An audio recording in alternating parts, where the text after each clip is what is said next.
இன்றைக்கி நம்ம மஞ்சள் பூசணிக்காய் வச்சு குருமா எப்படி செய்யறதுன்னு பார்க்கலாம். எல்லோரும் இந்த மஞ்சள் பூசணிக்காய் வச்சு கூட்டு அந்த மாதிரி சாம்பார் அந்த மாதிரி தான் வைப்பாங்க. நம்ம டிஃப்ரெண்ட்டாக குருமா எப்படி வைக்கிறதுன்னு பார்க்கலாம்.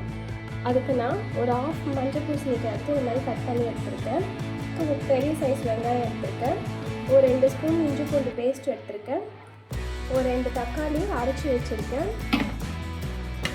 இதுக்கு ஒரு அரை மூடி தேங்காய், பச்சை மிளகாய், சீரகம் இது நம்ம பேஸ்ட்டாக அரைச்சி எடுத்துக்கணும். இப்போ எப்படி செய்யுதுன்னு பார்க்கலாம். மஞ்சள் பூசணிக்காய் குருமா வைக்கிறதுக்கு ஒரு கடாயில் தேவையான அளவுக்கு எண்ணெய் ஊற்றிருக்கேன். எண்ணெய் நல்லா சூடானதும் சோம்பு ஆட் பண்ணிக்கலாம். தாளிக்கிறதுக்கு சோம்பு நல்லா பொரியட்டும். சோம்பு நல்லா பொரிஞ்சதும் வெங்காயம் ஆட் பண்ணிக்கலாம்.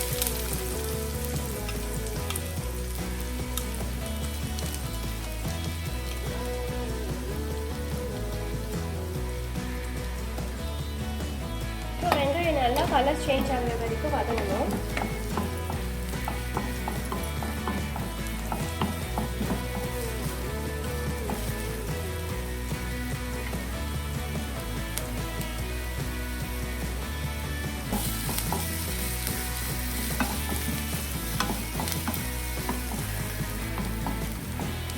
இப்போ பார்த்தீங்கன்னா வெங்காயம் நல்லா வதங்கிடுச்சு. இது கூடவே நம்ம இஞ்சி பூண்டு பேஸ்ட் ஆட் பண்ணிக்கலாம்.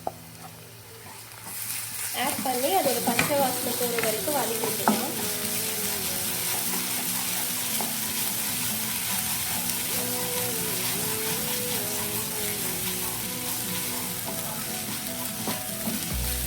நல்லா வதங்கினதும் இதை தக்காளி ஆட் பண்ணணும்.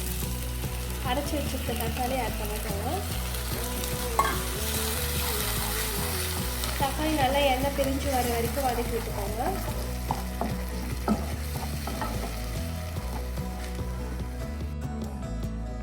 பார்த்தீங்கன்னா தக்காளி நல்லா வதங்கிடுச்சு. இப்போ நம்ம பூசணிக்காய் ஆட் பண்ணிக்கலாம்.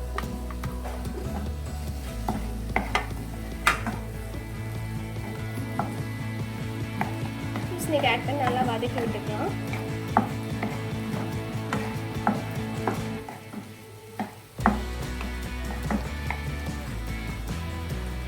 இதில் 1 ஸ்பூன் கரம் மசாலா ஆட் பண்ணிக்கலாம். ஒரு 1/4 ஸ்பூன் மஞ்சள் தூள், 1 ஸ்பூன் குழம்பு மிளகாய் தூள், தேவையான அளவு உப்பு ஆட் பண்ணிக்கலாம். ஆட் பண்ணி நல்லா வதக்கி விட்டுக்கலாம்.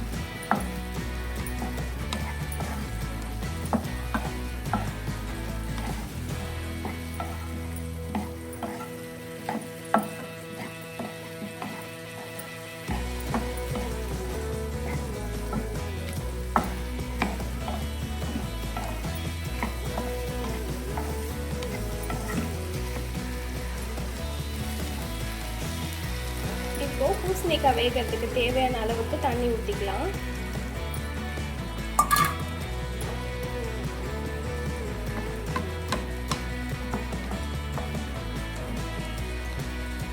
இதான் மூடி வச்சிடலாம். ஒரு 5 மினிட்ஸில் பூசணிக்காய் வெந்துடும். A few moments later. 5 minutes ஆயிடுச்சு. ஓப்பன் பண்ணி பார்க்கலாம். இப்போ பார்த்தீங்கன்னா பூசணிக்காய் நல்லா வெந்துருச்சு. இப்போ இந்த ஸ்டேஜில் நம்ம அரைச்சி வச்சிருக்க தேங்காய் விழுதை ஆட் பண்ணிக்கலாம்.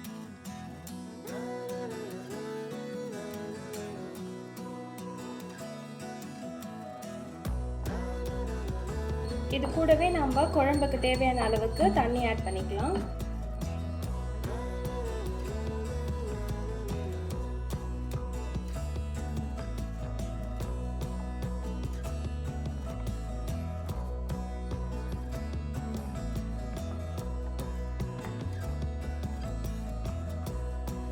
இது ஓப்பன்லேயே ஒரு 5 மினிட்ஸ் கொதிக்க வச்சு ஸ்டவ் ஆஃப் பண்ணிடலாம்.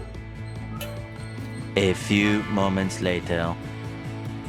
இப்போ நம்ம தேங்காயோட பேஸ்ட்லாம் ஆட் பண்ணி நல்லா கொதிச்சிருச்சு. இப்போ நம்மளோட மஞ்சள் பூசணிக்காய் குருமா ரெடி ஆகிடுச்சு.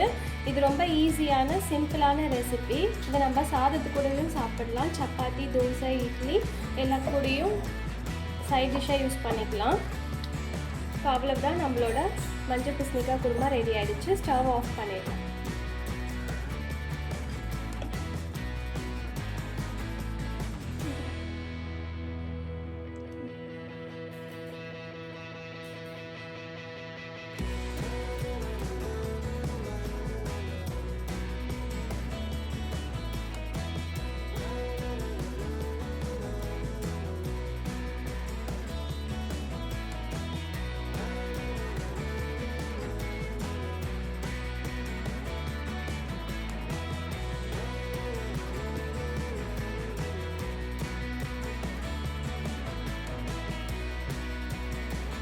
ரொம்ப ஈஸியான சிம்பிளான மஞ்சள் பூசணிக்காய் குழம்பு ரெடி ஆகிடுச்சு. இதை நீங்களும் மறக்காமல் ட்ரை பண்ணி பார்த்துட்டு எப்படி இருக்குன்னு எனக்கு கமெண்ட் பண்ணுங்கள். என்னோடய வீடியோஸ் பிடிச்சிருந்தால் லைக் பண்ணுங்கள், ஷேர் பண்ணுங்கள், எம்எஸ்டி கிச்சனை சப்ஸ்கிரைப் பண்ணுங்கள். தேங்க்யூ.